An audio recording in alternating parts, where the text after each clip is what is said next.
శ్రీమాత్రే నమః. పుట్టింటి నుంచి మెట్టింటికి వెళ్ళేటప్పుడు ఈ వస్తువులను అస్సలు తీసుకుని వెళ్ళకూడదు. మన భారతదేశంలో ఉన్న చాలామంది ప్రజలు వివాహం విషయంలో ఎన్నో నియమాలను, సంప్రదాయాలను, ఆచారాలను పాటిస్తూ ఉంటారు.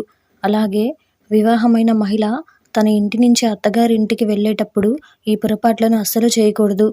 చాలామంది తెలియక చాలా రకాల పొరపాట్లను చేస్తూ ఉంటారు. కానీ ఇటువంటి పొరపాట్లను మాత్రం అస్సలు చేయకూడదు. మరి అవేంటో ఈరోజు ఈ వీడియోలో చూసి వివరంగా తెలుసుకుందాం. అంతకంటే ముందు ఈ వీడియో కనుక మీకు నచ్చినట్లయితే లైక్ చేయండి, షేర్ చేయండి.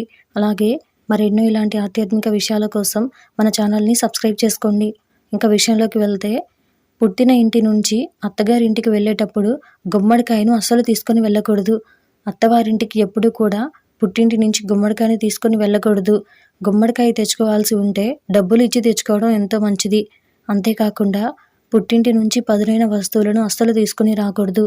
అత్తవారింటికి వెళ్ళేటప్పుడు ఇటువంటివి అస్సలు తెచ్చుకోకూడదు. ఇలాంటి వస్తువులు పుట్టింటి నుంచి అత్తవారింటికి తీసుకెళ్లడం వల్ల భార్యాభర్తల మధ్య సమస్యలు పెరుగుతాయి.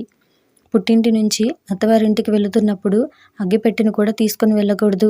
అలాగే నూనె కానీ, ఉప్పు కానీ పుట్టింటి నుంచి అత్తవారింటికి తీసుకెళ్ళకూడదు. పుట్టింటి నుంచి అత్తవారింటికి ఉప్పును కూడా అస్సలు తీసుకెళ్ళకూడదు. ఇలాంటి వస్తువులు తీసుకుని వెళ్ళడం అస్సలు మంచిది కాదు. ఇలా తీసుకుని వెళ్ళడం వల్ల అరిష్టమని పండితులు చెప్తున్నారు. అంతేకాకుండా చీపురును కూడా పుట్టింటి నుంచి అత్తగారింటికి తీసుకుని రాకూడదు.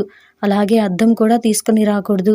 రెండు కుటుంబాలు బాగుండాలంటే అద్దాన్ని కూడా పుట్టింటి నుంచి అత్తవారింటికి తీసుకుని వెళ్ళకూడదు. ఈ పొరపాట్లను పుట్టింటి నుంచి అత్తగారింటికి వెళ్ళేటప్పుడు అస్సలు చేయకూడదు.